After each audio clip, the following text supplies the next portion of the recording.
साई बंदी सतनाम, बंदी छोड़ सतगुरु कबीर साहब की जय हो। आज हम जानेंगे एक सत्संग के माध्यम से सतगुरु नितिन साहब जी से, जो ये आत्म ज्ञान का सत्संग है। अगर ये सत्संग आपने एक बार सुन लिया तो परमात्मा के नाम पे आपको कोई मूर्ख नहीं बना सकता। लेकिन जो असली सत्संग है, जहां पे सत्य का संग है, दो जन होंगे जोहरी, रतन लेंगे दिल गाए, सोंग सोंग जपे मुआ, मिथ्या जन्म गवाए। तो आइए जानते हैं सत्संग के माध्यम से। तो सत्संग को आपने पूरा विवेक लगा के और पूरी बुद्धि लगा के सुनना है। साई बंदगी सतनाम। तो आज जयपुर में परमपिता परमात्मा के मूल ज्ञान का प्रचार प्रसार होने जा रहा है। बहुत बड़े भाग होते हैं उन जीवों के जो अपने पूरे जीवन काल में एक बार भी इस मूल ज्ञान को सुन पाते हैं, और उससे भी बड़े भाग होते हैं उन जीवों के जो इस मूल ज्ञान को थोड़ा सा भी समझ पाते हैं, बिल्कुल थोड़ा सा भी। क्यों? क्योंकि सुनना आसान है, आए बैठे 1 घंटा सुन के घर वापस चले गए, लेकिन इसको समझना बहुत मुश्किल है। और ये समझ केवल उसी को आता है जिस पर परमपिता परमात्मा की मोहर लगी है। अगर मोहर नहीं लगी है तो आपको कुछ समझ में आने वाला नहीं है। ये सत्संग की पहचान है। जैसे कौवे के घोंसले में कोयल के बच्चे होते हैं, और जब कोयल आके अपनी मधुर वाणी सुनाती है, एक बार भी सुनाती है ना, तो वहीं पर कोयल के बच्चे एकदम जागृत हो जाते हैं। वो आवाज कौवे के बच्चे को नहीं समझ में आएगी। कौवे के बच्चे के सामने वो कूहू कूहू करती जन्म पिता दे, तब भी उसके समझ में नहीं आएगी। और कोयल का बच्चा एक आवाज सुन के अपनी मां के पीछे पीछे चला जाता है, कौवे के घोंसले को छोड़ के। ये महिमा है सत्संग की, ये सबके समझ में नहीं आती है।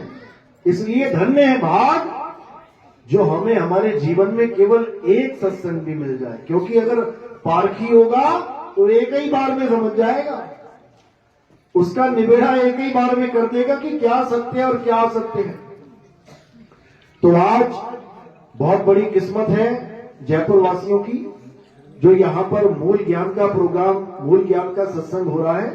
पूरे विवेक के द्वारा इस सत्संग को सुनना है, समझना है, सत्य असत्य का निर्णय करना है, और अपने मालिक के चरणों में कैसे जुड़ना है, कैसे उसमें समाना है, उसको अच्छे से समझना है। तो सत्संग शुरू करने से पहले परमात्मा के नाम पे जयकारा लगाएंगे। बोलिए परमपिता परमात्मा की, सतगुरु बंदी छोड़ कबीर साहेब की, सभी संतों की, सभी भक्तों की, आज के आनंद की, सकल हंस को बंदगी साहेब बंदगी सतनाम। तो कबीर साहब समझा रहे हैं कि जब से ये दुनिया बनी है, जब से ये जग बना है, जब से इसमें जीव आए हैं, ये जीव एक बार भी अपने असली घर, अपने मालिक के घर वापस नहीं जा पाए। जब से ये आए हैं तब से लेके आज तक पता नहीं कितने युग बीत गए। सतयुग गया, त्रेता गया, द्वापर गया, कलयुग आया। अभी तो आया कह रहे हो, लेकिन पता नहीं कितनी बार कलयुग आके जा चुका है, जिसको चतुर्युग पता नहीं कितने अनंत कोट चतुर्युग समाप्त हो चुके हैं। ये बार बार युग चलते रहते हैं, चलते, गिनती नहीं मिलती नहीं इनकी, लेकिन अनंतों चतुर्युग बीत चुके हैं। आज भी हम यहीं के यहीं बैठे हैं। इसका मतलब अनंतों युग बीत गए, लेकिन हम अपने घर वापस नहीं जा पाए। अब बस इतना समझना है कि क्यों नहीं जा पाए, कारण क्या है, क्या कुछ कमी रह गई, सतयुग आया, सतयुग में ब्रह्मा विष्णु महेश जी की पूजा हुई, बहुत से जीवों ने करी, हमने भी की होगी, लेकिन मुक्ति नहीं हो पाई। फिर त्रेता आ गया, त्रेता में बहुत सी भक्तियां चली, हवन यज्ञ पूजा पाठ मंत्र जाप, क्या नहीं चला, सब कुछ चला, हमने सब कुछ किया, फिर भी वापस आ गए। द्वापर में कृष्ण जी आए, कृष्ण जी ने बहुत ज्ञान दिया, गीता दिया, सब कुछ दिया, हमने भी खूब पूजा पाठ करी, लेकिन फिर क्या हुआ, फिर वापस कलयुग में आ गए। और अगर अब कलयुग में फिर से वही काम करेंगे, कौन सा, हवन यज्ञ पूजा पाठ मंदिर मस्जिद यही सब करेंगे, मंत्र जाप राम राम हरे कृष्णा हरे यही सब करेंगे, तो क्या होगा, फिर वापस आ जाएंगे मेरे भाई, फिर वापस आ जाएंगे। क्योंकि अगर इन चीजों से मुक्ति होने वाली होती तो तब ही हो गई होती, क्यों आए यहां पर। लेकिन अगर आए हो तो इसका मतलब जो पहले करते आए हो वो अब नहीं करना है। अगर वही कुछ करते रहे ना जो सतयुग द्वापर त्रेता से होता आ रहा है, तो समझ लो कि फिर वही हाल हो जाएगा, दोबारा आना पड़ेगा। इसलिए अब क्या करना है, जो कुछ आज तक कर रहे हो, जो कुछ भी आज तक कर रहे हो, क्या करना है और किसके पकड़ना है, छोड़ देना है, छोड़ देना है। जो तुम कुछ करते आए हो, हिंदू भाई है, राम राम हरे कृष्णा राधे राधे ओम नमः भगवते वासुदेवाय ओम नमः शिवाय, जो कुछ भी करता आ रहा है क्या करना है, छोड़ देना है। मुस्लिम भाई है, अल्लाहू अकबर अल्लाहू अल्लाहू नमाजें पढ़ रहा है, कुरान पढ़ रहा है और उसे सोच रहा है कि मुक्ति हो जाएगी, क्या करना है, छोड़ देना है। सिख भाई है, सोच रहा है वाहेगुरु वाहेगुरु वाहेगुरु वाहेगुरु करके मेरी मुक्ति हो जाएगी, क्या करना है, छोड़ देना है। ईसाई है, कह रहा है हालेलुया करूंगा, गीता बाइबल पढ़ूंगा, चर्च जाऊंगा, उससे मेरी मुक्ति हो जाएगी, सब छोड़ देना है, बिल्कुल छोड़ देना है। तो करना क्या है, वो करना है जो आज तक नहीं किया। क्या नहीं किया, नाम खूब जप लिए, मंत्र खूब जप लिए, पूजा पाठ हवन ये खूब जप ली, तीर्थों में नहाना धोना, गंगा स्नान जमुना स्नान बहुत कर लिया, सब कुछ कर लिया, पर क्या नहीं किया, आत्म ज्ञान को प्राप्त नहीं किया, इस आत्मा को नहीं जाना, इस आत्मा के बारे में कभी सोचा ही नहीं कि आत्मा नाम की भी कोई चीज होती है। भाई वो क्या है, आत्मा का नाम तो सुना ना सबने, किस किस ने सुना, हाथ खड़े करो जरा। लगभग सभी ने सुना होता है, सभी ने, ऐसा कोई होगा ही नहीं। हर देश में जिसने आत्मा का, रूह का, सोल का, स्पिरिट का नाम ना सुना हो, सबने अपनी अपनी भाषाओं में सुना है, लेकिन कभी सोचा है आत्मा क्या होती है, कैसी होती है। अपनी अपनी आत्मा साथ लेके आए हो, किसी की घर तो नहीं छूट गई कि खाना बनाते बनाते चौके में छूट गई हो, कपड़े धोते धोते बाथरूम में टांग के घर आ गई। यहाँ पे कई लोग कहते गुरुजी कंठी रह गई बाथरूम में, क्यों, नहाते हो उतार दी थी, वही लटकी रह गई। तो कहीं ऐसा तो नहीं कि आत्मा भी वही आ गई हो, सब लेके आए हो आत्मा, पक्की बात है। हाथ लगा के चेक करो जरा, भाई मोबाइल लाए हो, पर्स लाए हो, हाथ लगा के चेक करते हो ना, तो आत्मा लाए हो, हाथ लगा के चेक करो जरा, लाए हो कि नहीं लाए हो, कहां हाथ लगाओगे भाई। लेकिन ये प्रमाणित है कि तुम आत्मा को लेके आए हो। अगर आत्मा साथ ना होती तो क्या होता, पहुंच जाते यहां पे, तुम कभी पहुंच ही ना पाते, रास्ते में पड़े होते, घर में ही पड़े होते, मुर्दा पड़ा होता वहां पे। लेकिन अगर यहां तक पहुंचे हो, इसका मतलब आत्मा की ताकत से यहां पहुंच पाए हो। तो तुम आत्मा को लेके आए हो या आत्मा तुम्हें लेके आई है, सोच लो एक बार। असल में तुम जब तक अपने आप को शरीर मानोगे तब तक आत्मा तुम्हें लेके आई है, और जब तुम अपने आप को आत्मा जान लोगे तो आत्मा शरीर को लेके आई है। और शरीर आत्मा को कहीं लेके नहीं जा सकता, ये भी याद रखना। तो असल में मुद्दा क्या है, जब तक हम अपने आप को शरीर मान रहे हैं तब तक हम आत्मा को पराई वस्तु मान रहे हैं, पराई। और जब हम अपने आप को आत्मा जान लेते हैं तो हम ही आत्मा हैं, हम ही हैं। इसलिए साहिब ने आत्मा को शब्द कह के बयान किया। शब्द, आत्मा और शब्द एक ही चीज है। आत्मदेव और शब्द एक ही चीज है। तो इसलिए साहिब ने जहां तहां अपनी वाणियों में शब्द की महिमा गाई है। शब्द कहते हैं, गुरु मेरे सभी बड़े अपनी अपनी ठौर, शब्द विवेकी पार की सो माथे का मोर। इसका मतलब ये नहीं कि शब्द विवेकी पार की का मतलब जो कबीर साहब के शब्दों को अच्छे से खोल रहा है या अच्छे से उसको गा रहा है या अच्छे से उसको समझा रहा है तो वो शब्द पारखी हो गया। बहुत से कबीर पंथी ऐसे हैं जो शब्द को कबीर साहब की वाणी करके मानते हैं कि सार शब्द क्या है, कबीर साहब की वाणी ही सार शब्द है।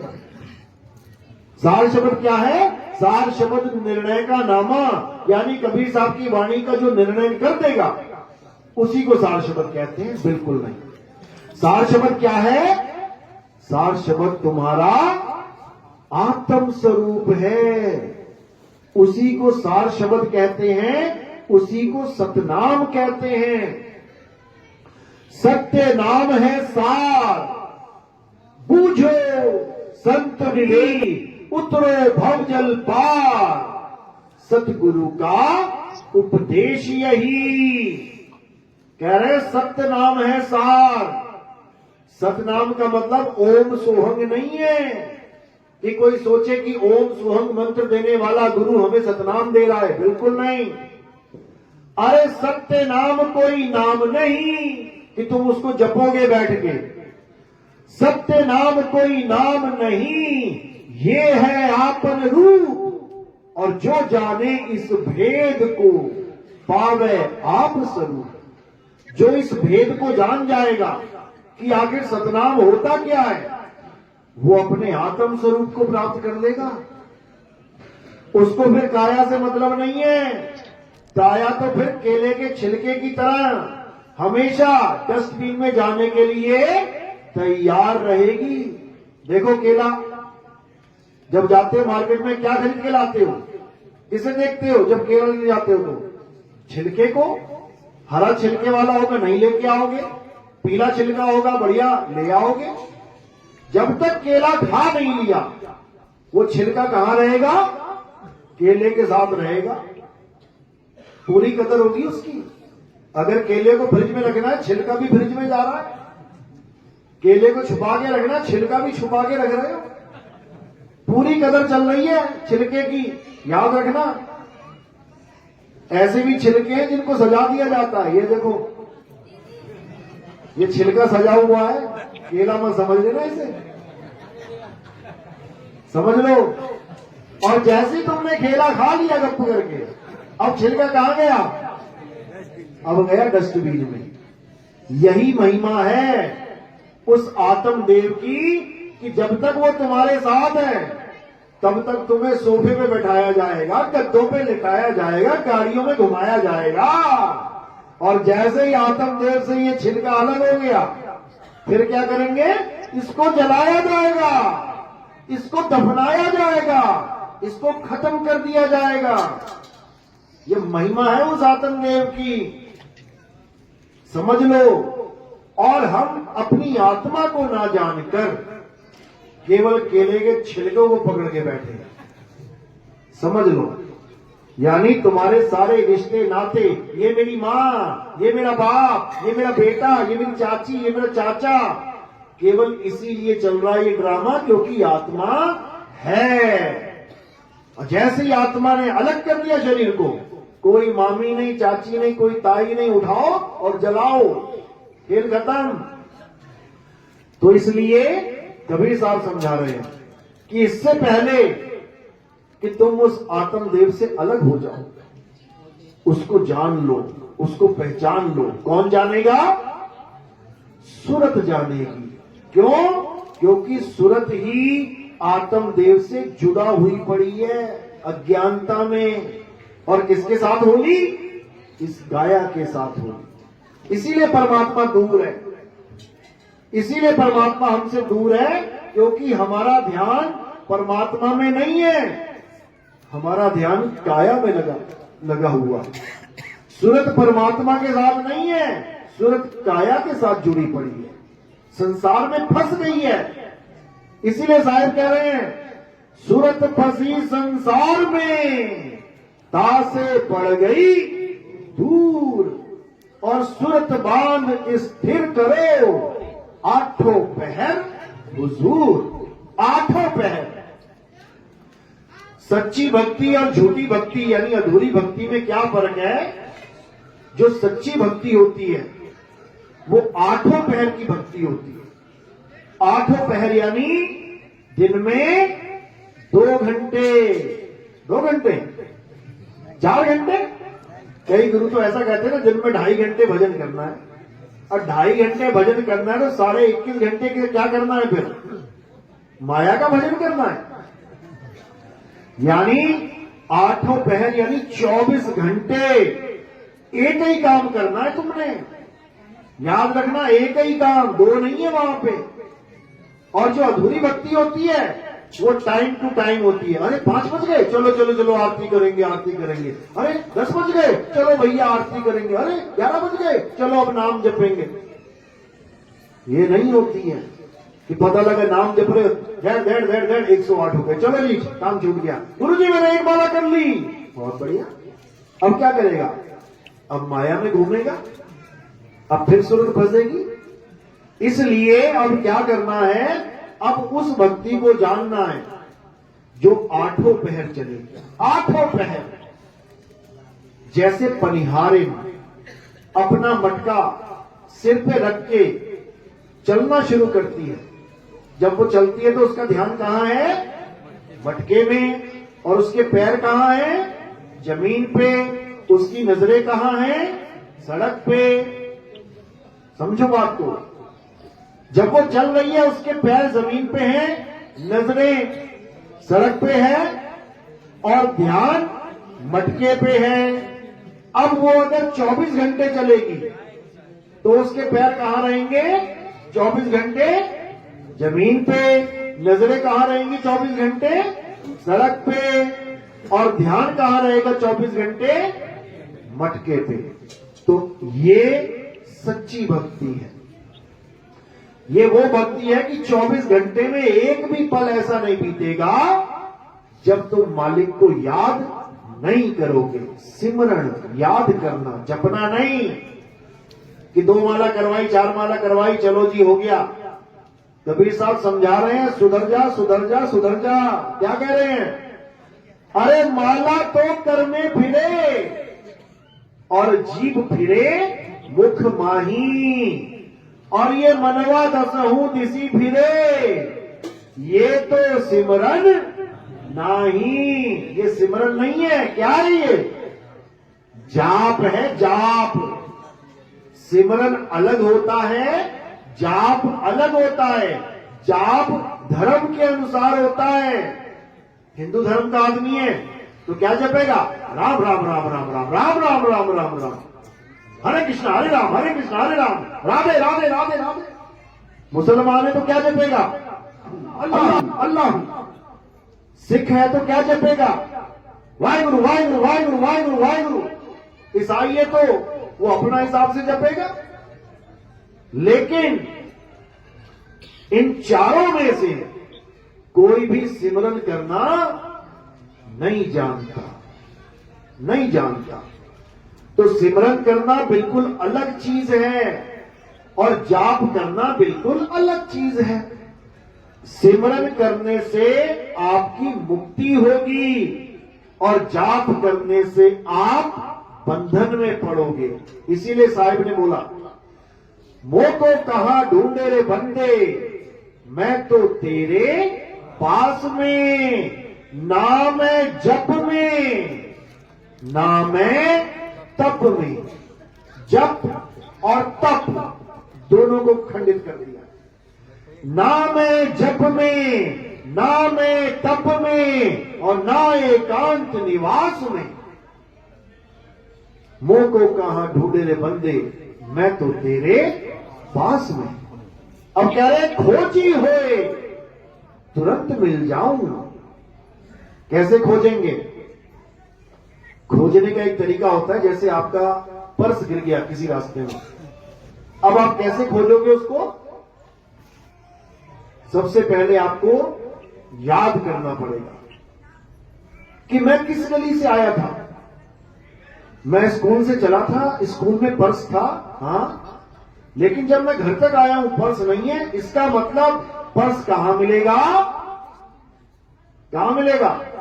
उसी रास्ते में मिलेगा, वहीं पड़ा होगा कहीं ना कहीं। और ऐसा होता भी है, जैसे तुमने देखा, अरे पर्स कहां है, एकदम यू टर्न लेते हो, देख देख देख देख देख जाते हो गली में ढूंढते ढूंढते, और याद रखना उसी गली में जाओगे जिससे आए। ऐसा नहीं होगा आया मैं इधर से ढूंढने उधर चला जाऊंगा। आदमी बड़ा होशियार है, इसको समझ में आता है कि कहां पे चीज गिरी होगी। तो अब गुरु क्या करता है? गुरु तुम्हें सिमरन का रास्ता बताता है कि याद कर बेटा, याद कर। जहां से तू वस्तु को भूला है, वस्तु वहीं पड़ी है, नाम नहीं जपना है। जिस गली में वस्तु है वहीं पड़ी है जहां गिरी थी, तू बस यू टर्न लगा दे, केवल उलट जा तू। तो साहिब समझा रहे हैं, अरे वस्तु कहीं और ढूंढे कहीं, और कैसे लागे हाथ, गुप्त वस्तु तब मिले जब भेदी लीजे साथ। और भेदी लीना साथ में क्या करेगा? भेदी भेदी तुम्हें उस वस्तु का स्थान बताएगा कि वो कहां पर है वस्तु, तब तुम्हें समझ में आएगी बात। तो कह रहे वस्तु लीनी, भेदी लीना साथ में, और दीनी वस्तु लखाए, और कोटि जन्म का पंथ था, पल में पहुंचा जाए। कहते करोड़ों जन्म लग जाते हैं उस वस्तु को ढूंढते ढूंढते ढूंढते ढूंढते, मिलती नहीं। लेकिन गुरु ने ऐसा दया कर दी कि अब वो वस्तु मुझे सहज ही प्राप्त होगी। और कैसे होगी? जप से नहीं, जपना नहीं है। अगर पर्स गिर गया किसी गली में और तुम यहां बैठ के पर्स पर्स पर्स पर्स जपते रहोगे, कोई और उठा ले जाएगा इतनी देर में। तो जल्दी से जल्दी बैक टर्न, यू टर्न लेना है। तो साहिब समझा रहे हैं, अरे उलट समानी आप में, और प्रगति ज्योति अनंत, साहिब सेवक एक संग, खेले सदा बसंत। कहते हैं जब भेदी गुरु मिल गया, उसने समझा दिया कि बेटा तेरी वस्तु तेरे पास है, कहीं भटकने की जरूरत नहीं है कि तेरी वस्तु किसी मंदिर में गिरी पड़ी है, या तेरी वस्तु किसी मस्जिद में पड़ी है, या किसी मक्का मदीना में, या कहीं काशी में पड़ी है। बिल्कुल नहीं, बिल्कुल नहीं। तेरी वस्तु कहां है? मैं तो तेरे पास में, बिल्कुल पास में। लेकिन उसका भेद नहीं पता, इसलिए वो दूर भी है। साहिब का घर दूर है, अरे जैसे पेड़ खजूर, ज्ञानी जन के पास में, अज्ञानी से दूर। कहते बिल्कुल पास में है तुम्हारे। तुम किसी रिश्तेदार के घर चले जाओ, अब चाय बनाने लगो वहां पे, अब चीनी का डब्बा उन्होंने ऐसी जगह रख रखा है जो तुम्हें मिल ही नहीं रहा है, तो क्या पीना पड़ेगा वहां पे? फीकी चाय पीनी पड़ेगी, क्योंकि तुम्हें भेद ही नहीं पता। और अगर तुमने फोन कर लिया, अरे चीनी का डब्बा कहां भाई? अरे वो रखा है सुंदर छुपा के, बच्चे खा लेते हैं, तो क्या मिलेगा तुम्हें? मीठी चाय मिलेगी। तो भेदी लीना साथ में, और दीनी वस्तु लखाए, और कोटि जन्म का पंथ था, पल में पहुंचा जाए। यानी इस सूरत को गुरु अपने मूल का भेद बता के पल में ही उसको भक्ति करवाना स्टार्ट करवा देते हैं। अब जो भक्ति आप कर रहे हो, ये आठों पहर की भक्ति है।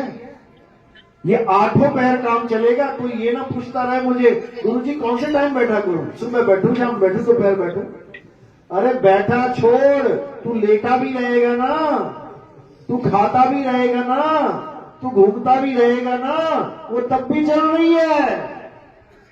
वो भक्ति अलग नहीं हो सकती। क्यों? अरे मेरा साईं मुझे भजे और मैं पाऊं विश्राम, और तुम विश्राम भी ना कर पाओ तो फूटी किस्मत तुम्हारी। उसमें भी नहीं। मैं कहता हूं विश्राम, अरे गुरु जी कुछ हो नहीं रहा, हो नहीं रहा, गुरु जी कुछ हो नहीं रहा। अरे विश्राम कर ले भाई, तू विश्राम भी ना कर पाएगा। ऐसी हालत क्यों? क्योंकि करने की इतनी आदत पड़ चुकी है, कुछ ना कुछ कर लूं कर लूं कर लूं। अरे अब नहीं करना है, अब विश्राम करना है। अब वो कर रहा है जो करना है, तू बस इंतजार कर। अरे धीरे धीरे रे मना, धीरे सब कुछ हुए, और माली सींचे 100 घड़ा, ऋतु आए फल हुए। आज तुमने बीज बोया और बीज कल को छलांगे मारा, भैया अंकुरित नहीं हो रहा, क्या हो गया? अरे होगा, रुक जा, समय आने दे, सब कुछ होगा। इसीलिए साहिब ने कहा कि जब नाम दीक्षा मिल गई, ज्ञान समझ में आ गया, सारी कहानी समझ गए, अब क्या करना है? कहे कबीर सुनो भाई साधो, मैं तो हूं विश्वास में। कितने मिनट के लिए करना है विश्वास? कितने घंटों के लिए करना है? कितने महीने के लिए करना है? कितने साल के लिए करना है? अंत समय तक। अरे राम नाम रटते रहो, कब तक? जब लग घट में प्राण, और कब हूं दीन दयाल के, भनक पड़ेगी कान। अब ये मत समझ लेना कि तुम्हारी आवाज सुनाई नहीं देगी उसे, वो सब सुन रहा है। अरे चींटी के पग नेवर बाजे, तो भी साहिब सुनता है। तू क्यों चिंता कर रहा है? तू केवल टिक जा, टिक जा, बस टिकता ही नहीं है। क्यों? बिल्कुल उस बंदर की तरह। बंदर देखो, तुम कहो बंदर टिक जा भाई, कभी ऊपर कभी नीचे, कभी ऊपर कभी नीचे, कभी पाल के देख लेना, पता लग जाएगा। वो टिकता कब है? जब उसकी गर्दन बांध देंगे ना, उसके बाद टिक के बैठ जाएगा वहां पे, क्योंकि उसको पता है अब दौड़ने का कोई रास्ता नहीं बचा। इसीलिए जिसका मन अभी भी दौड़ रहा है, नाम लेने के बाद भी, समझ जाना भाई बंदर ही बनोगे जाके। अब बांध लो उसको अच्छे से, यानी द्वार धनी के खड़े रहो और धक्का धनी का खाओ। कब हूं धनी निवाजी है, जो दर छाड़ना। हाँ, तो कितने दर छोड़ के जा चुके हैं पता है तुम्हें? जो दर छोड़ के चला जाता है, अपने माने में तो वो सोच रहा है कि मैं परम विवेकी हो गया, मैं इससे भी आगे बढ़ गया, मैं नितिन दास के भी ज्ञान से आगे बढ़ गया। और असली मायनों में क्या हो गया? अरे आगे खोजे तो गिर पड़े, और पीछे खोजे भुलाए। सार शब्द से आगे खोजे, बांधा जमपुर जाए। जमपुर की तैयारी करो भाई, क्योंकि जो तुम्हें एड्रेस बता दिया गया है वो फुल एंड फाइनल है। उसमें ना तो पौना इंचा कम, ना पौना इंच ज्यादा। याद रखना, जो तुम्हें बता दिया है वो अटल सत्य है। अब तुमने क्या करना है? उस अटल सत्य पे टिकना है। धक्के खूब पड़ेंगे, ये तो साहिब ने वाणी में ही तुम्हें बता दिया। धक्के खूब पड़ेंगे, धक्के खाने की तैयारी करो। जिसके ज्यादा धक्के पड़े, समझना उसका पुष्पों की वर्षा से स्वागत होगा। याद रखना, मटके पे खूब थपेड़े पड़ते हैं। जब कुम्हार मटका बनाता है, उसके बाद उसे खूब पीटता है अच्छे से, और जो अच्छे से पिटाई खाता है वो क्या होता है? वो सबसे अच्छे दामों में मार्केट में बिकता है जाके, क्योंकि उसको पूरा गोल कर दिया जाता है। तो ये मालिक की महिमा है। जिसके ज्यादा थपेड़े बज रहे हैं, समझ जाना कि गोल हो रहा है बढ़िया से, और ऐसे करके निकालेंगे कि क्या बात है। जैसे सोने को जब शुद्ध किया जाता है, क्या किया जाता है? तपाया जाता है। अब सोना कहे ये तो मेरा दुश्मन है, गुरु ऐसा थोड़ी नहीं होता, आग में डाल दिया मुझे। तो नितिन दास भी खूब थपेड़े मारता है अच्छे से। चेला वही है जो गुरु के थपेड़े सहे और अपने अंदर जो कमी है उसको ठीक कर ले, उसके बाद उसकी कीमत पड़ जाती है। हीरा भी घर की चोट खाता है। सोचो, जो महारानी के महाराजा के मुकुट पे जाके बैठेगा, पहले लोहे का घन खाएगा, वो ऐसे ही नहीं चढ़ जाएगा सिर पे। तो जब लोहे का घन पड़ेगा, अगर हीरा होगा तो सह लेगा, और कांच होगा तो टूट जाएगा, निकल जाएगा। तो जो हमारे पंथ से निकल जाते हैं उनको गलती से भी हीरा मत समझ लेना कि अरे बड़े विवेकी बंदा था, वो पता नहीं कहां चला गया। विवेकी बंदा तो कहीं जा सकता है? नहीं जा सकता। इसका मतलब वो दिखावे का विवेकी था, वो कोशिश कर रहा था दिखावा करने की, लेकिन वो टिक नहीं पाया। क्यों? क्योंकि यहां पे दिखावा चलेगा ही नहीं। यहां तो असली घन पड़ेगा, नकली घन नहीं पड़ेगा, थर्माकोल वाला जो फिल्मों में पड़ता है। यहां लोहे वाला पड़ेगा, बढ़िया वाला, और पूरी तसल्ली करा देगा। तो इसी को साहिब ने बोला है कि सत्य और असत्य का जब निवेड़ा होता है तो कष्ट तो बहुत आते हैं भाई, बहुत कष्ट आते हैं। वो तुम्हारी परीक्षा होती है कि ये थोड़े से कष्टों की वजह से सत्य को छोड़ के असत्य में जा रहा है, या सारे कष्टों को सह के निर्मल हो रहा है, पवित्र हो रहा है, कुंदन बन रहा है। ये तो परीक्षा सबकी होनी है, याद रखना। और जो बेचारे परीक्षा में फेल हो जाते हैं वो तुम्हें वापस कहीं ना कहीं खड़े मिलेंगे, कोई माता के दरबार में, कोई पिता के दरबार में, कोई दादा के दरबार में। जो थोड़ा सा भी कष्ट नहीं सह पाते वो चले जाते। कोई बताता है कि फलाना वहां पे ऐसे ऐसे होता है, वहां पे बकरा चढ़ा दे, सारे कष्ट दूर हो जाएंगे।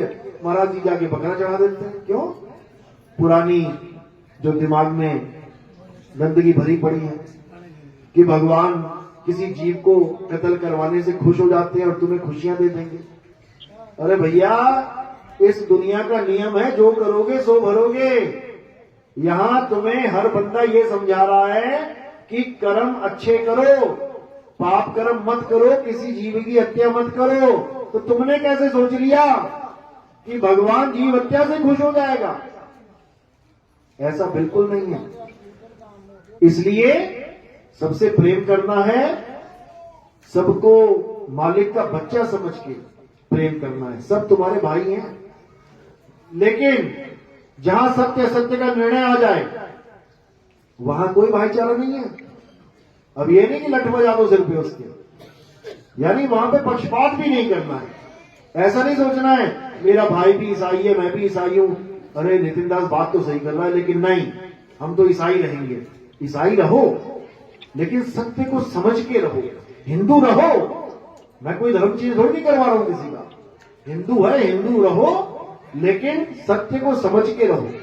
मुस्लिम है तो मुस्लिम रहो, मैं ना बदलवाता तुम्हारा नाम, लेकिन सत्य को समझ के मुस्लिम रहो।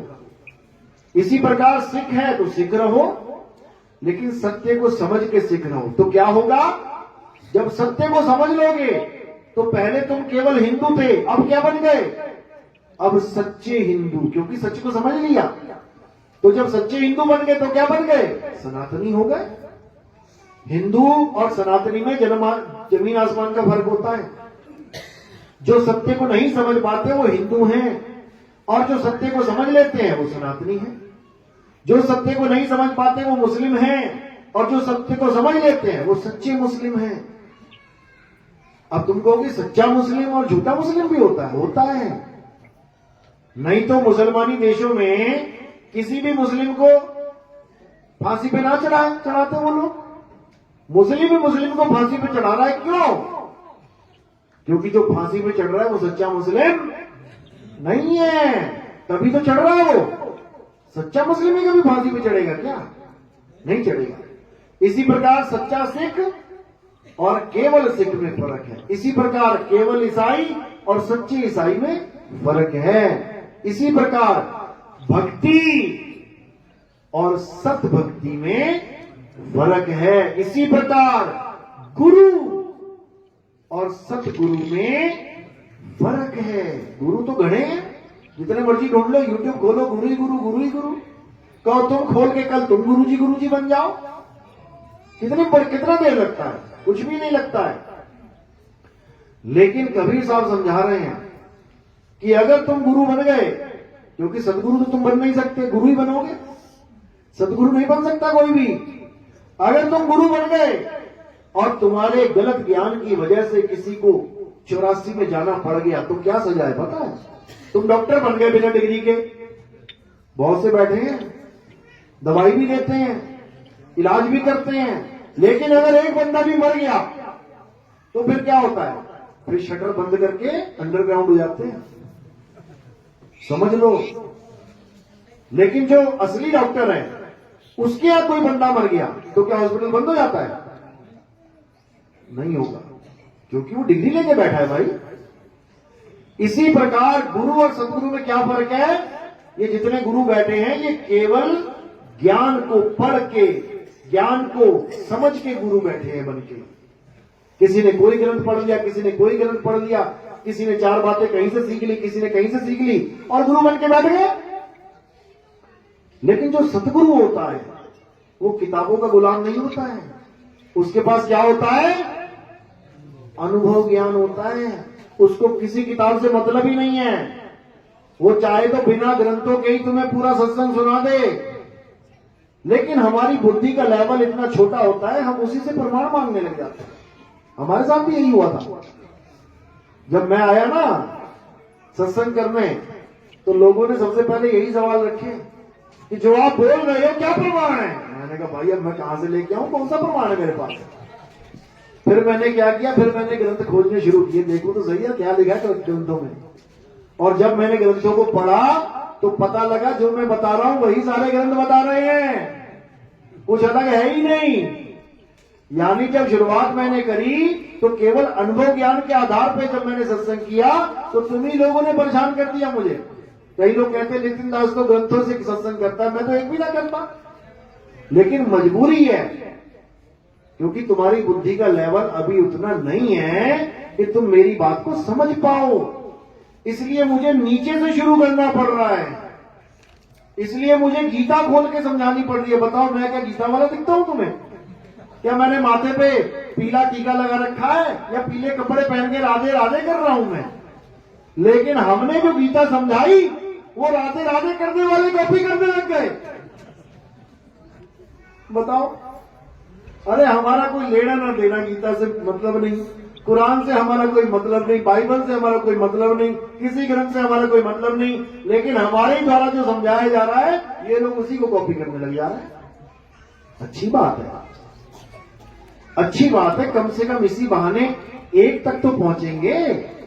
अभी तक तो अलग अलग हो गए, अब एक तक आएंगे, और जिस दिन एक पे आ गए ये सारे, उस दिन सारे गुरु फिनिश। फिर कौन आएगा?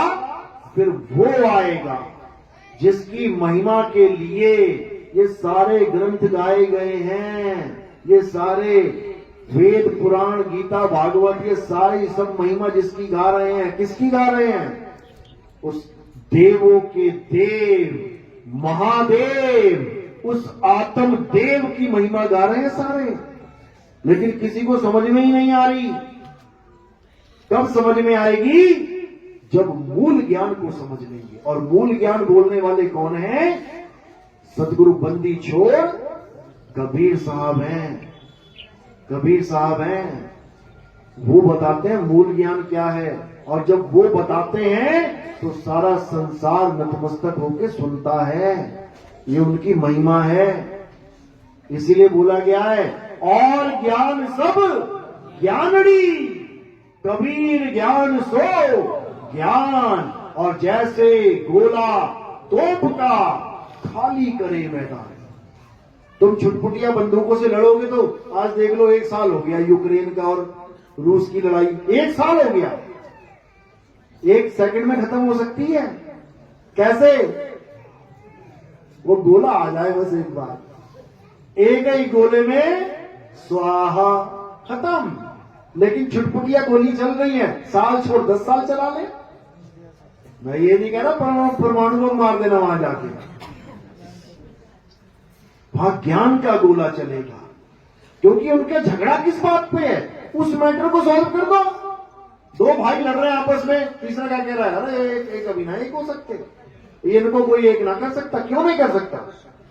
एक तरफ से आए हैं, एक घर में आए हैं, एक मां और एक पिता के बच्चे होके आए हैं, एक क्यों नहीं हो सकते? हो सकते हैं। कब? जब उनका मैटर सॉल्व हो जाए। वो जिस बीज को पेड़ बना के बैठे हैं, उस बीज का नाश कर दे मेरे भाई, मैटर एक सॉल्व हो जाएगा, दोनों का झगड़ा खत्म। इसी प्रकार इस संसार में जितना भी ज्ञान चल रहा है, और जिस ज्ञान की वजह से आपस में लड़ाई हो रही है, झगड़े हो रहे हैं, लठ बज रहे हैं, गोली चल रही, तलवारें चल रही हैं, क्या वो ज्ञान किसी काम का हो सकता है? किसी काम का। इसलिए उस ज्ञान को खत्म करने के लिए एक गोला आएगा, और उस गोले का नाम क्या है? ब्रह्मास्त्र। सुना है? ब्रह्मास्त्र। बस ये ब्रह्मास्त्र की जगह ब्रह्मशास्त्र आएगा, यानी सबसे बड़ा शास्त्र आएगा और सारी दुनिया को एक कर देगा। उसी को बोला है कबीर ज्ञान, मूल ज्ञान। तो साहिब ने यही समझाया कि काल भगवान ने इस मन ने लोगों को अलग अलग भक्तियों में उलझा रखा है, अलग अलग धर्मों में, अलग अलग नाना प्रकार के पंथों में उलझा रखा है। साहिब समझा भी रहे हैं कि 12 पंथ काल फरमाना और भूले जीव न जाए ठिकाना।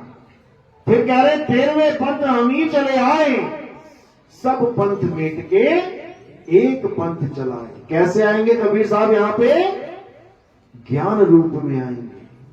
कबीर सागर पढ़ो, उन्होंने वहां पर अपना क्या नाम बोला है? ज्ञानी जी। कि ज्ञानी जी यहां गए, ज्ञानी जी वहां गए, ज्ञानी जी इस देश में गए, ज्ञानी जी उस देश में गए, ज्ञानी जी इस लोक में गए, ज्ञानी जी उस लोक में गए। लोक तक नहीं छोड़ा, नाग लोक में गए, पितर लोक में, उसमें कुछ छोड़ा ही नहीं है, हर जगह गए। तो कैसे गए? ज्ञान रूप में। इसी को वाणियों में बोला भी गया है। कहते साहिब कबीर का सब घट वासा, और गुप्त प्रगट कुछ अजब तमाशा। जहां संत तहां प्रगट भयऊ, और जहां असंत गुप्त तहां रहूं। कोई ये ना सोचे कि सफेद कपड़े पहन के, सफेद चोला पहन के कोई भी कबीर पंथी है वो कबीर साहब का ही रूप है। गलती से भी ये मत सोच लेना।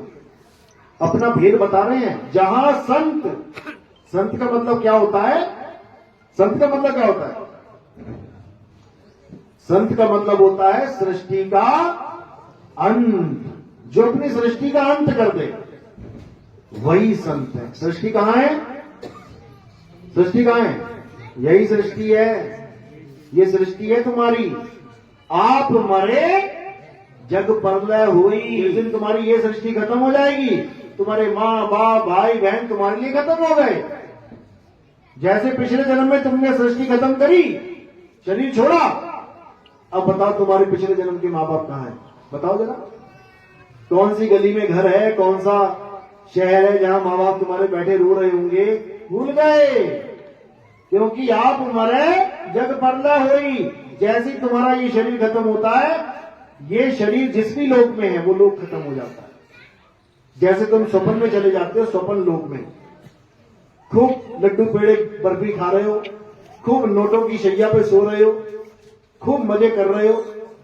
जैसे ही सपना खुल गया, सपना टूटा, कहां पे आ गए? अपने असली वाली चारपाई पे, जहां पर एक भी नोट नहीं बिछा है। और कहां से आए हो? जहां नोटों की बारिश हो रही थी, लड्डू पेड़े सब कुछ रखा हुआ था। अब कहां है वो? खत्म। क्यों? क्योंकि वो सृष्टि तुमने खत्म कर दी, तो उस सृष्टि का लोक भी खत्म हो जाता है। वरना आदमी का बस चले ना, सपने में लॉटरी जीत जीत के टोकरे भर भर के यहीं लेके आ जाए। अगर इसका बस चले, होता यही है वहां पर भी। यहां भी सुख दुख भोग रहा है, सपने में भी सुख दुख भोग रहा है, लेकिन यहां का सुख वहां और वहां का दुख यहां नहीं ला सकता। दिक्कत ये है। तो इसी को साहिब समझा रहे हैं कि गुरु तो बहुत हैं, अरे बहुत गुरु हैं जगत में, और कोई न लागे तीर, सभी गुरु बह जाएंगे, जागृत गुरु कबीर। कहते सब गुरु बह जाएंगे। कहां बह जाएंगे? 84 की धारा में बह जाएंगे। मेरे सतगुरु पकड़ी बाण, नहीं तो मैं बह जाती। तो काहे नाले में खड़ी थी? काहे बह जाती? बह जाती, ये 9 दरवाजों में से बह जाती। लेकिन साहेब ने बांह पकड़ ली, अब ना जाती। तो इसी प्रकार जो अधूरा गुरु होता है, भले वो कितना ही ज्ञान क्यों ना दे रहा हो, लेकिन उसके ज्ञान से जीव का कल्याण नहीं होता। तो कहां जाएगा? अरे झूठा गुरु अजगर बना, 184 जाए, सारी संगत चींटी बनी, तोड़ तोड़ के खाए। वो चला जाएगा 84 में, और उसके बाद लाखों की जो भीड़ बना के बैठा हुआ था, अब वो लाखों चींटियां बन जाएंगी, और उसके बाद ऐसी खाल उधेड़ी जाएगी उसकी जीते जी कि याद करेगा वो कि मैंने क्या गलती कर दी, क्या गुनाह कर दिया मैंने। इसलिए YouTube के माध्यम से फिर एक बार संदेशा भेज रहा हूं सब गुरुओं लोग को। अच्छी बात है, जितना ज्ञान दे दिया दे दिया। अब इस आत्म ज्ञान को समझ लो, अपने चेलों का भी कल्याण करवाओ, अपना भी काम जो है सिद्ध करो, अपना भी कल्याण करो, और इस मूल ज्ञान को, इस आत्म ज्ञान को पूरे विश्व में प्रचार करो। मैं ये नहीं कह रहा कि तुम अपनी गुरुवाई छोड़ दो। ठीक है, कई लोग साधु बन जाते हैं, अब कहते हैं गुरु जी का पैंट कमीज पहनाओगे क्या दोबारा? उनको टेंशन यही रहती है। दाढ़ी लंबी सी करवा ली, गुरु जी दाढ़ी कटवाओगे क्या? राजेश खन्ना कहने लग जाएंगे लोग। है, हुआ है हमारे साथ, बताया लोगों ने कि कम से कम दाढ़ी तो रामपाल जी कहते वो भी साफ हो जाता है सब मामला। उनको लगा यार यहां पर भी साफ हो जाएगा, तो ऐसा नहीं है। वो पीछे बाबा जी बैठे हैं, हमारे शिष्य हैं, बाबा जी को बाबा जी रहने देंगे, कोई दिक्कत नहीं है। लेकिन अपना और अपने शिष्यों का कल्याण करवाओ। हमारे गुजरात में भी कई ऐसे शिष्य हैं जिनके हजारों शिष्य हैं, उन्होंने खुद भी नाम लिया और अपने शिष्यों को भी नाम दिलवाया, कोई दिक्कत नहीं है। अब बुढ़ापे में कौन सा मैं रिक्शा चलवाऊंगा तुमसे? ठीक है, तुमने जितना काम किया, जितनी मेहनत करी, उसका तुम्हें इनाम मिलेगा, ऐसी बात नहीं मिलेगा। लेकिन तुम इस वैर विरोध में रहो कि अरे ज्ञान तो सही दे रहा है नितिन दास, लेकिन अगर मैंने नाम ले लिया तो मेरे चेले छोड़ के उसके पास चले जाएंगे। बेटा छोड़ तो तू एक दिन दुनिया भी जाएगा, चेले तुझे क्या छोड़ेंगे? तू ही 6 चेलों को छोड़ के निकल लेगा। नहीं निकलेगा तो बता दे। लेकिन तब तू दोषी होके निकलेगा, तब तू दोषी होके निकलेगा कि सच को जानने के बाद भी अपने स्वार्थ के कारण तूने सत्य को स्वीकार नहीं किया, नहीं तो तेरे कारण हजारों उन जीवों को इस मुक्ति का भेद समझ में आ जाता। लेकिन जो हमारे साथ जुड़े हैं, धन्य भाग है उन गुरुओं के, उन संतों के, जिन्होंने वक्त रहते ये समझ लिया कि हमें सतगुरु नहीं मिला था, जिन्होंने ये समझ लिया और मूल ज्ञान के साथ जुड़ के आज हर जगह प्रचार चल रहा है। अभी आपको नहीं दिखाई देगा क्या हो रहा है। जब अंधेरा होता है, सूर्य के आने की तैयारी होती है, तब जल्दी नहीं समझ में आता कि क्या होने वाला है। जिसने कभी सूरज देखा ही नहीं उसको क्या पता कि अंधकार के बाद प्रकाश कैसा होता है। लेकिन देखते देखते देखते देखते देखते बंदा कहता बाप रे बाप, ये क्या हो गया, अंधेरा कहां चला गया। तो इसी प्रकार साहिब ने क्या बोला कि जब वो मूल ज्ञान आएगा, जब वो सत्य ज्ञान आएगा, तो सारे संसार का अंधकार खत्म हो जाएगा, ये सारा अज्ञान बह जाएगा। इसीलिए मदन साहब के ग्रंथ में ये लाइनें लिखवाई गई, कबीर साहब ने बोली कि चौथी गद्दी होई अवतारा, ताका चरित्र विदित संसारा, हम ही उनके सिर बैठ में आई और वासे पार कोई नहीं पाई। लोग कहते हैं कि नितिन दास अपने सिर पे फूल रखवा के आरती करवाता है अपनी। अरे मेरे भाई, अगर नितिन दास अपनी आरती करवाता होता ना तो अपने चरणों में फूल रखवाता। मेरे सिर पे रखने का क्या मतलब है? क्या तुम किसी के सिर पे रख के आरती करते थे आज तक? कभी नहीं। ये उसकी महिमा है कि नितिन दास उसकी आरती करवाता है, जो सिर पे बैठा हुआ है ये उसकी आरती चल रही है।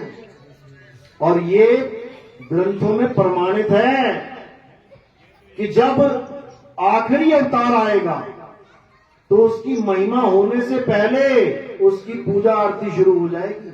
ये भविष्य मालिका में लिखा हुआ है। समझ लो, आज से कितने 100 साल पहले। ये उस शब्द गुरु की तरफ जिक्र है, मेरी तरफ मत देखो तो तुम मुझे मरवा दोगे फालतू में। ये शब्द गुरु की महिमा है कि उसकी आरती लोग करेंगे बिना उसे जाने, बिना उसे पहचाने। राम जी की आरती हुई, राम जी को पहचानने के बाद। कृष्ण जी की पूजा हुई, सारी लीलाएं करने के बाद। अब शब्द गुरु की आरती क्यों हो रही है? क्या हो गया तुम्हारे साथ? क्या करवा दिया उसने तुम्हारे साथ? कोई लीला दिखाई क्या? लेकिन फिर भी आरती हो रही है। ये महिमा है उसकी, यानी बिना कुछ किए ही वो महिमा पाएंगे। ये भविष्य मालिका में दर्ज है, मैंने नहीं लिखा भैया, उड़िया भाषा में लिखा है। मुझे ना आती उड़िया, लेकिन सब धर्मों में उसकी महिमा गाई गई है। ईसा मसीह महिमा, ईसा मसीह के धर्म वाले ईसाई महिमा गा रहे हैं। ईसा मसीह आएंगे, ईसा मसीह आएंगे, आएंगे। तो तुम क्यों प्रचार कर रहे हो? रुक जाओ ना, वो आगे खुद कर लेंगे। तुम क्यों मिशनरियां बनी हुई है? तुम क्यों गली गली में हल्ला मचा रहे हो? अरे उनके लिए भी तो कोई काम छोड़ दो यार। वो क्या करेंगे फिर आके? क्यों? पैसे का धंधा, नोट का धंधा। मुसलमानों में कहा जाता है इमाम मेहदी आएंगे, पूरी दुनिया में सबको मुसलमान बना देंगे। और कुरान हदीस में लिखा है कि ऐसा समय आएगा जब हर जगह तबाही होगी, चिड़िया जमीन पे उतरेगी लेकिन उसको सूखी जमीन नहीं मिलेगी उतरने के लिए, इतना खून बह जाएगा। तो फिर मुसलमान किसे बनाएंगे? वो ये सारे मरी जाएंगे तो वो मुसलमान किसे बनाएंगे भाई? किसी को समझ में नहीं आ रही, क्योंकि ये गुप्त भेद है। ये इसलिए लिखे जाते हैं, भविष्य इसलिए बताया जाता है। हमारा भी एक भविष्य पुराण है, पता है ना? कल की अवतार नाम सुना किसी ने? कल की अवतार किसने सुना है? राम जी का नाम भी सुना है ना? राम जी ने किसको मारा था? रावण का नाम सुना है? कृष्ण जी ने किसको मारा? कंस का नाम सुना है? कल की किसको मारेंगे? नाम सुना है उसका? किसको मारेंगे? ये तो चलो हमने बता दिया,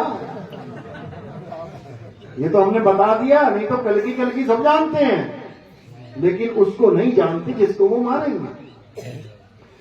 कल की का एड्रेस सब बता रहे हैं। संबल में पैदा होंगे, कोई कह रहा है उड़ीसा वाले संबल में, कोई कह रहा है यूपी वाले, मुरादाबाद वाले संबल में, कोई पता नहीं कहां के संबल में बता रहा है। अरे भाई कोई उसका भी तो एड्रेस बता दो जिसको मारेंगे। वो क्या रहता है? उसका किसी को एड्रेस नहीं पता। लेकिन ग्रंथ कहते हैं कि जो जिसको मारेगा वो दोनों जानते हैं एक दूसरे को, वो दोनों जानते हैं। राम भी रावण को जानते थे, रावण भी राम को जानता था। ये मत समझना कि वो जानता नहीं था, उसको पता था कि मैं किसके हाथों मारा जाऊंगा। वो सब कुछ जानता था। तो इसी प्रकार जिसका वध होगा उसको अच्छे से जाना जाता है कि कहां रहता है वो, और बताया जाएगा। उसके बाद तुम भी जान जाओगे उसको, क्योंकि तुमने भी वध करना है उसका। सब कुछ कल की थोड़ी नहीं करेगा, कुछ तुम भी तो करोगे। इसीलिए साहिब ने बोला है कि वो कौन है? वो तुम्हारा मन है, जिसको कल की अवतार मारेंगे। और साहिब ने बोल रखा है ये कि मन को मार गगन चढ़ जाई, मान सरोवर बैठ नहाई। जब तुम उसको खत्म करोगे, तुम ही करोगे, और जब तुम अपने आसन पे जाके बैठोगे तब तुम्हें क्या समझ में आएगा? अरे अब तो जाए चढ़े सिंहासन और मिले हैं सारंग पानी, राम कबीरा एक भये हैं, कोई न सके पहचानी। यानी जो तुम्हें भरमाया जा रहा है कि तुम वहां जाके भगवान को चवर करोगे, अरे तुम ही भगवान हो जाओगे वहां जाके। समझ लो, आप ही संग आप ही बाजे, आप ही सारा कुछ आप ही आप हो जाएगा। तो इसी को हर संत ने हर ग्रंथ में समझाने की कोशिश करी है कि इस जीव को जब तक पीव अवस्था नहीं मिल जाती है, यानी नदी जब तक समुद्र में नहीं गिर जाती है, तब तक नदी सेफ मोड में नहीं है। पता नहीं कौन से प्रदेश में सरकार का डिसीजन आ जाए कि यहां बांध बनाएंगे जी, ले जी लग गई बांध, रोक पाएगी नदी क्या? एक बांध जम्मू में लगा दिया, आगे गिरी बेचारी पंजाब तक पहुंची, पंजाब में लगा दिया, आगे यूपी तक आई, यूपी में लगा दिया। वो बांध लगा लगा के कहानी खत्म कर दी इसकी। लेकिन एक बार अगर समुद्र में गिर जाए फिर कौन लगाएगा बांध? नहीं लगा पाएगी। इसीलिए बोला कोटि तो ब्रह्मा भय और कोटि भय ईश, साहिब तेरी बंदगी से जीव हुए जगदीश। अब कोई अलग से परमात्मा नहीं मिलने वाला तुम्हें कि तुम सोचो है मैं तो पहुंच गया यहां पे सिंहासन पे, लेकिन कोई और है ही नहीं, किसी और का इंतजार नहीं करना, तुम ही हो वो। अरे तू सिमरन किसका करे, तू ही है आपे आप, तू ही है, लेकिन तू अपने आप को नहीं जान रहा, इसलिए धक्के खा रहा है। तो अब क्या करना है? अब उस डॉक्टर से इलाज करवाना है जो डॉक्टर आने वाले हैं, समझो। और जो चले गए, अब तुम किसी हॉस्पिटल में जाओ, वहां पर एक डॉक्टर की फोटो लगी है, दूसरे डॉक्टर की फोटो लगी है, तीसरे की लगी, पूछो कहां गए ये लोग? ये तो चले गए। एक 1947 में चला गया था, एक 50 में चला गया, एक अभी 2 साल पहले गए हैं। तो कौन इलाज करेगा तुम्हारा तीनों में से? कर देगा क्या? तो भगवान भी जा चुके हैं, एक चलेगा इस युग में, एक चलेगा इस युग में, एक चलेगा इस युग में। अब कौन इलाज करेगा तुम्हारा? जो आने वाले हैं। कौन? आने वाले। तभी तो कहते हैं डॉक्टर साहब कहाँ हैं? अरे आने वाले हैं, बैठ जा। अच्छा आने वाले हैं वही तो इलाज करेंगे, तो कौन आने वाला है? कौन आने वाला है? कल की अवतार आने वाला है, उसकी बात करो। जो चले गए उसके नाम पे ढोल मत पीटो, वो तो चले गए। अगर राम जी चले गए और राम जी सारे काम बना देते तो कृष्ण जी को आने की क्या जरूरत थी? राम जी चले गए, तुम राम राम करके रावण का वध कर देते, कंस का वध कर देते, तुम बकासुर को मार देते, तुम सारे राक्षसों का वध कर देते। लेकिन नहीं तो दिखा दो राम भगत कौन है द्वापर युग में। द्वापर युग में राम भगत कौन थे? कृष्ण जी का युग है, राम जी का कोई भगत नहीं था वहां पे, समझ लो। कहने का मतलब जो डॉक्टर आएगा वही इलाज करेगा। तो उसका नाम तो सब ले रहे हैं, कल्कि कल्कि कल्कि, लेकिन वो उसको जानते नहीं है। कल्कि का मतलब क्या होता है? कल्कि का मतलब होता है जो हर प्रकार के कलंक का नाश कर दे, उसको कहते हैं कल्कि। कल्कि का मतलब ये होता है जो अज्ञानता का नाश कर दे, वो है कल्कि। अब तुम ये मत सोचना कि बाहर निकलोगे तो घोड़े पे आएगा एक, उसके बाद तलवार हाथ में होगी और जयकारे लगा रहा होगा वो। फोटो तो ऐसी बना रखी है कि घोड़े पे आएंगे, हाथ में तलवार होगी और सबको काटते चले जाएंगे। वो किसी को नहीं काटेगा भाई, किसको काटेगा? वो अज्ञान को काटेगा। कौन से घोड़े पे बैठ के? बुद्धि के घोड़े पे बैठ के। और तलवार क्या है? विवेक की तलवार है, यानी बुद्धि के घोड़े दौड़ाएगा। किस किस के दौड़ने लग गए? सबके दौड़ रहे हैं। पहले जंग लगी पड़ी थी, अब लगाया उसने, तेल पानी दिया सबको बढ़िया एकदम। पहले चर चर हो रही थी, अब सर सर होगी, समझ लो। अब ऐसे दौड़ोगे कल्कि की तरह, क्योंकि तुम ही कल्कि हो, पहचान लो अपने आप को। घोड़े पे बैठ के तलवार लेके जब तुम दौड़ोगे ना तो तुम्हें कोई पकड़ नहीं पाएगा। और जो भी अज्ञानी आएगा उसका तुम सफाया करते चले जाओगे, समझ लेना। तो वो और कोई नहीं, वो ज्ञान रूपी कल्कि है जो सब में प्रकट होगा, सब में। जब तुझ में राम, मुझ में राम, सब में राम समाया, तो तुझ में कल्कि, मुझ में कल्कि क्यों नहीं हो सकता? हो सकता है। अब ये मत समझना कि तुम ही कल्कि हो,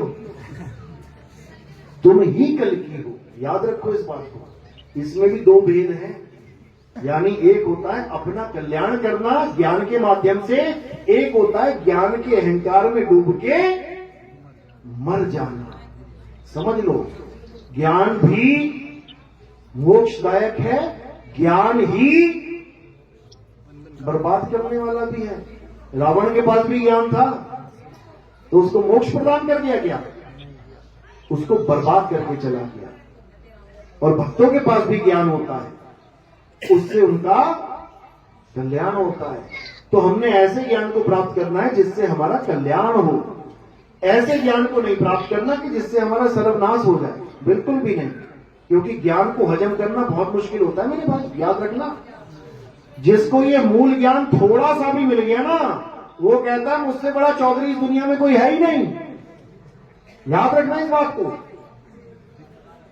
तो इसलिए डॉक्टर कई बार टेस्ट करता है, कोई इंजेक्शन देना होता है और खतरा होता है कहीं इसको रिएक्शन ना हो जाए, तो पहले एक बूंद डालते हैं उसके अंदर। एक बूंद जाते ही थोड़ी देर डॉक्टर बैठाता है, बैठ जा भाई, टिक जा। 2 मिनट, 3 मिनट, 5 मिनट के बाद पूछता है, हाँ उल्टी तो नहीं आ रही ना, हाँ खुजली तो नहीं हो रही ना, कोई चक्कर तो नहीं आ रहा ना, अब क्या करेगा? अब पूरा इंजेक्शन ठोक देगा अंदर। तो मैं बता रहा हूं कि अभी तक जो ज्ञान अभी आया है, ये अभी एक बूंद आया है, और इस बूंद के बाद देखो कितनों को खुजली होने लग गई, कितनों को चक्कर आने लग गया, कितने तो हवा में उड़ने लग गए। ये एक बूंद का असर है।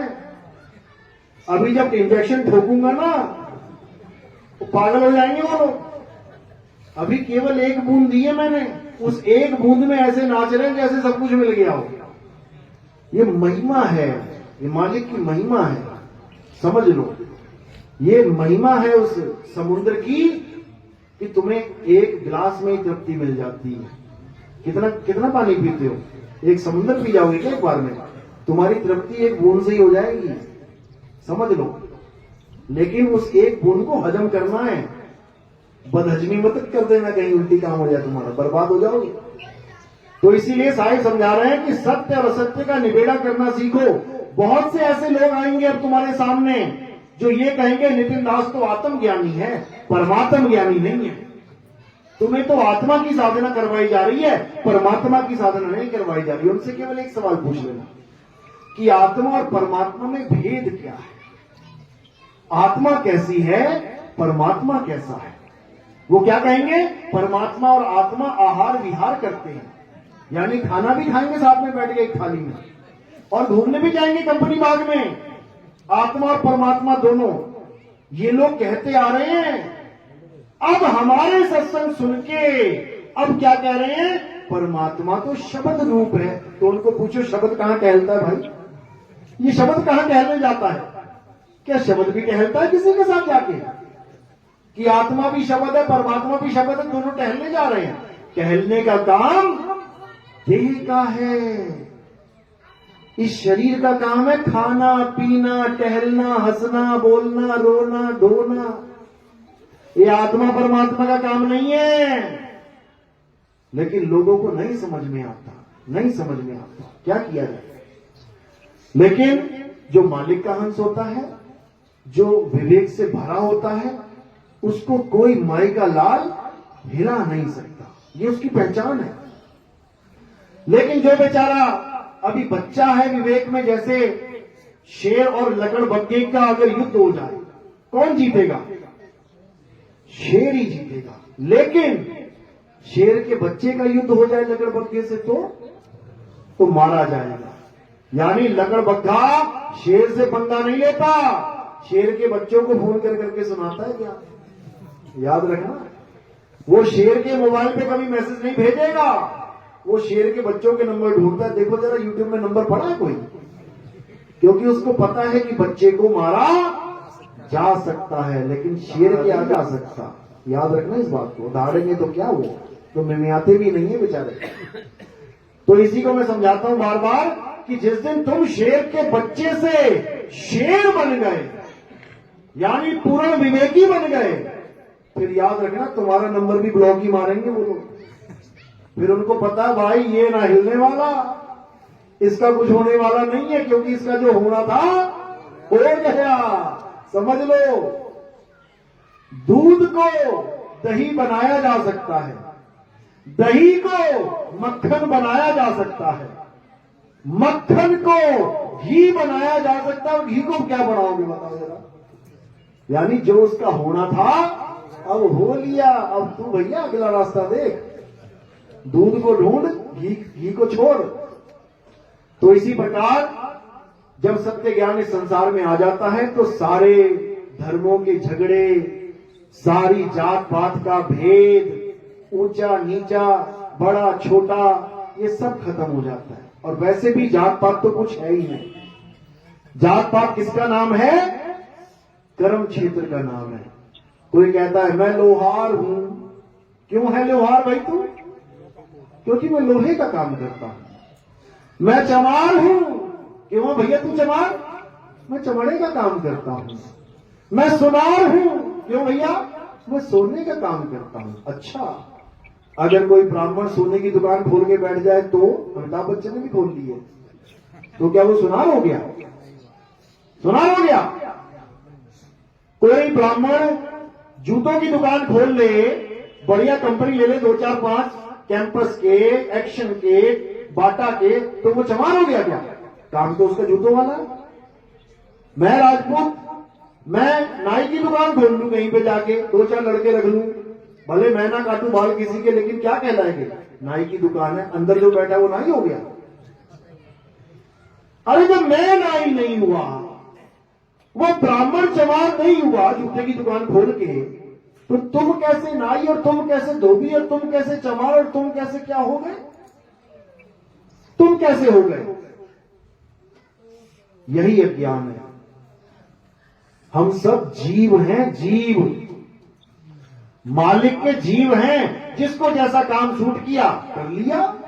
और मेरे काम से तो मेरा नाम जोड़ दो कि नहीं धोबी का लड़का धोबी होगा, उस बेवकूफ को कपड़े धोने आते ही नहीं है।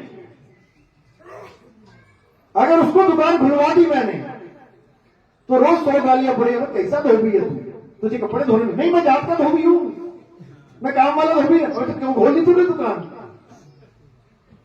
सुनार का लड़का जिसको डिजाइन बनाना नहीं आता, एक दुकान खोल के बैठ जाए और बर्बाद कर दे सारा वहां, तो उसको कहेंगे जब तुझे आता नहीं है काम, तू क्यों सुनार बना बैठा? अरे भैया मेरे पापा सुनार थे, मैं इसलिए सुनार हूं। इसी प्रकार जिसको ब्रह्म की ABCD नहीं पता, जो ब्रह्म को जानता तक नहीं, वो ब्राह्मण बना बैठा है 4 किताबें पढ़ के, वो भी उल्टी सीधी। उल्टी सीधी क्यों? इन्हीं ब्राह्मणों से पूछ लो कि लहसुन और प्याज कैसे बने, अभी समझ में आ जाएगा उल्टी सीधी का। एक कहता है कि गाय की हड्डी और गाय का मांस जहां गिरा वहां लहसुन और प्याज हो गया, समझ में आता है। हड्डी का डिजाइन अलग होता है, मांस अलग होता है। एक कहता है अमृत की 2 बूंदें गिरी, राहु ने पी ली थी, उसका गला काट दिया, अमृत की 2 बूंदें गिरी, एक लहसुन और एक प्याज हो गया। अरे मेरे भाई, जब अमृत की बूंदें दोनों एक सी थी, एक ही उसका कंपोजिशन होगा, तो एक लहसुन और एक प्याज कैसे बन गया? या तो दोनों लहसुन बन जाती या दोनों प्याज हो जाते। किसी के घर में कुतिया फली थी, बच्चे होने वाले थे, 2 बच्चे हो गए, एक कुत्ता हो गया, एक बिल्ली हो गई। है क्या बात कर रहे हो? ऐसे कैसे हो गया? अगर ये नहीं हो सकता तो वो भी नहीं हो सकता, समझ लो। लेकिन ये मूर्खों के सरदार गुरु बने बैठे हैं, और सामने जनता का तो विवेक में क्या बोलूंगा फिर? जब गुरु मूर्खों का सरदार बना बैठा है तो जनता कहां होगी? खुद ही समझ लो। लेकिन यहां ये दाल नहीं गलेगी किसी की। यहां पर एक सत्य है, गुरु के लिए भी वही सत्य है, शिष्य के लिए भी वही सत्य है, उसमें कोई मतभेद नहीं है। और अगर कोई मतभेद होता है तो वो एक पंथ में नहीं है। फिर पंथ अलग हो गया भैया, फिर 12 पंथ में चले गए तुम, फिर 13वें पंथ का ज्ञान तुम्हारे लिए नहीं है। और कोई गलती से ये ना सोचे कि अरे गुरु जी से ज्ञान तो ले ही लिया है, कौन गुरु कैसा गुरु, ज्ञान तो मिल ही गया है, काम तो बन ही जाएगा, अब कुछ भी बोलने लग जाओ यूट्यूब पे। तो मेरे भाई कर्ण भी ऐसा सोच के बैठ गया था एक बार। कर्ण भी ये सोच के बैठ गया था चलो गुरु जी से ज्ञान मिल जाए, झूठ बोल के ले लेते हैं। और उसने ले भी लिया कि नहीं लिया? तो उसके बाद क्या हुआ? हालांकि हम शराब किसी को नहीं देते, लेकिन जो विधि का विधान है वो समझाने के लिए बताया जाता है।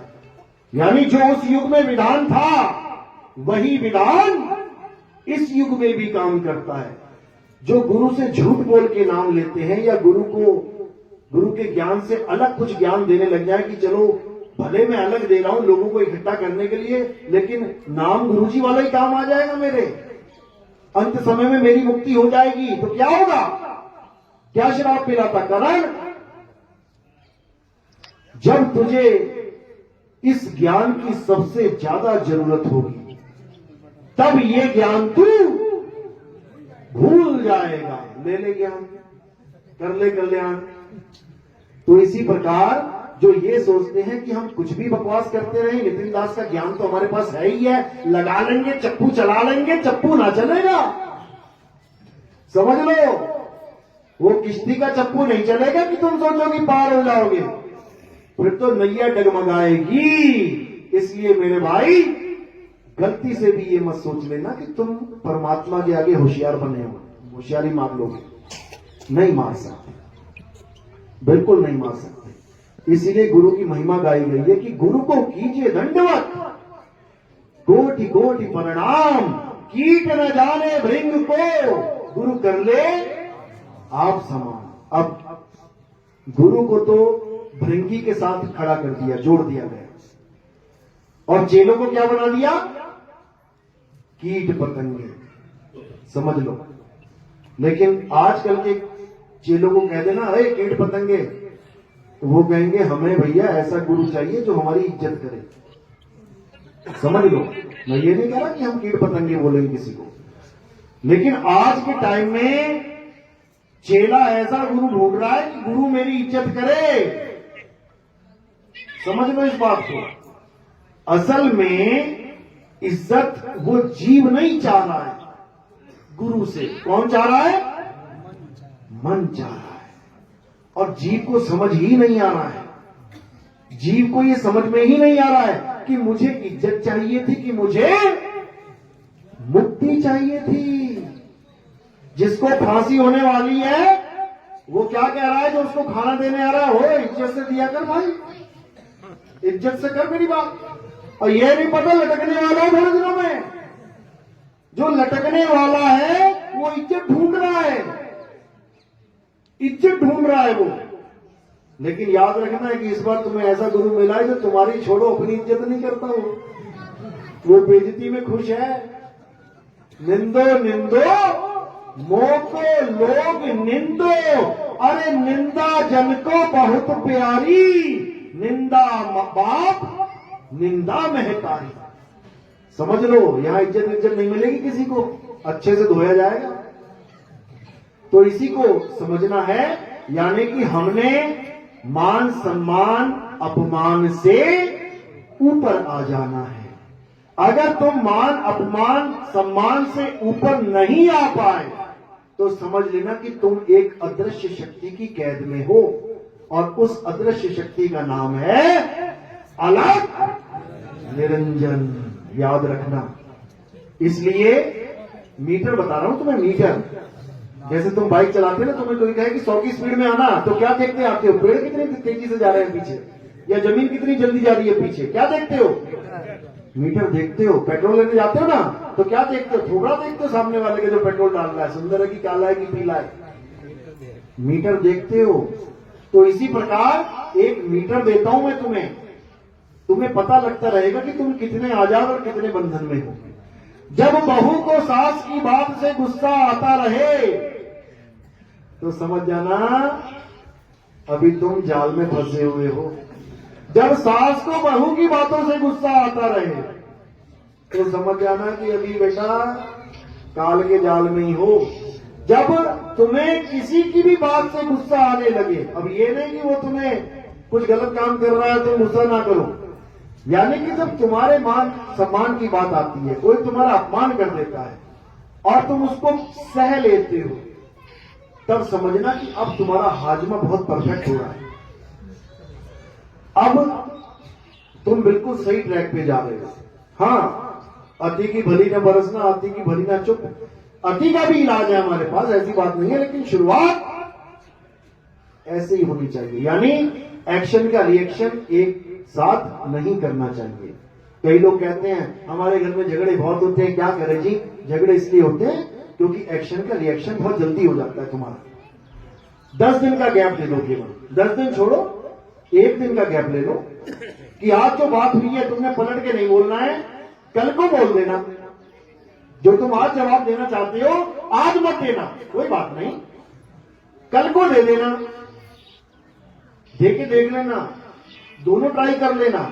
जो आज तुम जवाब दे दोगे तो आज बात का बतंगड़ बन जाएगा, और जब तुम कल जवाब दोगे उसी बात को दोहराओगे, कहो जो आज गलत बोल रहा है कल माफी मांगी तो उनसे की माता जी गलती हो गई। एक दिन वो यही सोचती रहे कि यार सासू मां कुछ बोल ही नहीं रही है, ऐसा क्या हाजमा बढ़िया हो गया इसका, कुछ बोल ही नहीं रही है, आज से तो फटाक से बोल देती थी। वही कल को अपनी गलती का एहसास करके कहो माफी मांग ले। तो जब युगों युग तक इंतजार किया लोगों ने, बाली को मारा, बाली ने एक युग इंतजार किया, तब आके कृष्ण जी को मारा उसने। तो तुम एक दिन का इंतजार कर लो, सारा मैटर सॉल्व हो जाएगा। ये छोटी मोटी कहानियां मुझे मत सुनाया करो, मेरे पास बहुत बड़ी बड़ी वाली कहानियां हैं। कि तुम्हारी कहानियां सुनने का टाइम नहीं होता मेरे पास। आधे से ज्यादा फोन इसी में आते हैं, गुरुजी आज करवा चौथ का व्रत है, रख लो क्या? ऐसे फोन आते हैं, गुरुजी आज ग्रहण लग रहा है, कर लो क्या तुम जो करते थे? अरे भाई ये हमारा काम ही नहीं है, इसी काम में रहना तो यहां क्यों आए हो? तो अब आगे बढ़ना है। आगे बढ़ने वालों को विवेकी कहा जाता है, पीछे बढ़ने वालों को अविवेकी कहा जाता है, मूर्ख कहा जाता है। तो आगे की बातें जानकर अब पिछली क्लास में मत बैठो। तुम्हारा बच्चा स्कूल जाता है, जब शुरू शुरू में कितने खुश होते हो तुम, मेरा बेटा स्कूल जाने लगा, स्कूल जाने लगा। और अगर 10 साल उसी क्लास में रहे तो कहोगे मर जाने, आगे क्यों नहीं जाता? यही मरेगा क्या? 10वीं में मरेगा 10 साल, अरे आगे क्यों नहीं जाता? वही हाल तुम्हारा है, सारी उम्र मंदिर में ही रहोगे क्या? अरे आगे क्यों नहीं जाते? सारी उम्र मस्जिद ही जाओगे क्या? अरे आगे क्यों नहीं जाते? सारी उम्र पूजा पाठ करते रहोगे क्या? अरे आगे क्यों नहीं जाते? तो आगे कहां जाना है? आत्मज्ञान में आना है, आत्मज्ञान को जानना है। हे अर्जुन, जो अपनी आत्मा में रमण करते हैं, जो अपनी आत्मा में तृप्त हैं, जो अपनी आत्मा में संतुष्ट हैं, अपनी आत्मा में, अर्जुन मेरी आत्मा के पीछे मत पड़ जाना, अपनी आत्मा के बोला गया है। जो अपनी आत्मा में रमण करते हैं, आत्मा में रमण करना है, रेत में रमण नहीं करना। वृंदावन में एक जगह है, उसका नाम रखा है रमण रेती। रेत में रमण कर रहे हैं, अरे रेत में तो 84 लाख में रमण करना ही है। 84 लाख में रेत में रमण करते आए। कुत्ता कोई बेड पे थोड़ी सोता है, कि सुअर डंडक के गद्दे पे सोता है, कि गाय भैंस बढ़िया शानदार गद्दों पे सो रही है। रेत में ही रमण कर रही है। नाली के कीड़े से लेके बड़े से बड़ा हाथी रेत में ही घूम रहा है बेचारा। ये तो केवल एक इंसान है जो गद्दे पे सो रहा है मजे से। चाहे तो कुत्ते को भी सुला दे गद्दे पे, इतनी बड़ी महिमा है इंसान की। यानी रहने वाले को गद्दे में सुला ले, सड़क पे घूमने वाले को ऑडी में बैठा ले, ये इंसान की महिमा भी है भाई।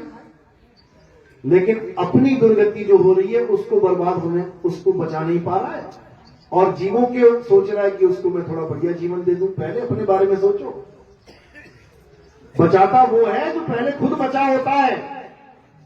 फौज में जब लड़ना सिखाया जाता है तो केवल गोली चलाना नहीं सिखाया जाता, बचना सिखाया जाता है। पहले बचोगे तभी तो मारोगे किसी को। और चौधरी बन के खड़े हो गए, मार गोली, ले मार दी, मर गया, अब क्या करें? तो डिफेंस बहुत जरूरी है। इसी प्रकार तुम्हारा भी डिफेंस बहुत जरूरी है, यानी सेफ मोड में आ जाओ। हवाई जहाज में यात्रा करोगे तो उसमें भी बोला जाता है कि अगर वायु का दबाव कम हो जाए, सांस ना आए, तो यहां से ये अपने आप गिरेगा नीचे, मुंह पे लगाने वाला मास्क। दूसरों की मदद करने से पहले कृपया अपना मास्क अच्छे से पहन ले। पता लगा दूसरों को दबा रहा है, मास्क दिला रहा है, खुद ही पे जो गिर गया, फिर क्या होगा? इसलिए सबसे पहले तुम सेल्फ डिफेंस में आ जाओ। और सेल्फ डिफेंस कहां है? साहिब कहते हैं सूरत समाये शब्द में, वाको काल ना खाए। पहले तुम सेफ हो जाओ, उसके बाद करो अपना जो करना। चलो, तो आज का सत्संग यही समाप्त करते हैं। किस किस को मेरी बात समझ में आई? कुछ पता भी लगा कि हवाई फायर चल रही थी ऊपर से? बहुत अच्छी बात है, बहुत बढ़िया। मालिक की दया है, ऐसे ही विवेक जागता रहे और दूसरे लोगों का विवेक ऐसे ही आप जगाते रहें। और इस संसार में एक ऐसा मुहिम चले जिसकी हम सबको बहुत जरूरत है। बड़े बड़े देश जो टेक्नोलॉजी की बातें करते थे, आज वो एक दूसरे पे बम फोड़ने की बातें कर रहे हैं। जो टेक्नोलॉजी को बेच बेच के करोड़पति हो गए, आज वो उन्हीं लोगों को मारने की बातें कर रहे हैं जिनकी वजह से वो करोड़पति हुए। क्या करोगे करोड़ रुपया? तुम्हारे पास अरबों रुपया हो जाए और तुम अकेले ही रह जाओ मार्केट में, तो क्या करोगे? किसको पैसा दोगे और क्या खाओगे, क्या पियोगे? मरना है क्या? तो ये सब कब खत्म होगा? जब हम एक दूसरे को समझेंगे, एक दूसरे को जानेंगे और एक मालिक की बंदगी में आ जाएंगे, तो सारा झगड़ा खत्म हो जाएगा। और मालिक एक ही है, और झगड़ा भी इसीलिए चल रहा है कि वो मालिक एक है। मुसलमान कह रहा है हिंदू को मान ले, परमात्मा एक है। इसी बात का झगड़ा है, समझ लो। एक एक कहकर भी सब अनेक हुए पड़े हैं। बस झगड़ा इस बात का है कि तू उसको राम मत बोल, अल्लाह बोल, तब मुझे खुशी मिलेगी। अरे भैया, उसका नाम राम भी है। कुरान में अल्लाह के 100 नाम लिखे गए, तो 100 क्यों लिखे गए जब एक ही नाम है उसका? तो 100 नाम लिखे गए, तुम 100 बता दो कौन कौन से नाम है। मुसलमानों को 100 नाम भी नहीं पता होंगे, ऐसे मुसलमान बैठे हैं। तो फिर उसके सारे नाम है, अनंत नाम है, लेकिन नाम वाले को जानना है, नामों को नहीं जानना है। वो नाम वाला एक ही है। तो इसी के साथ आज का सत्संग यही समाप्त करते हैं।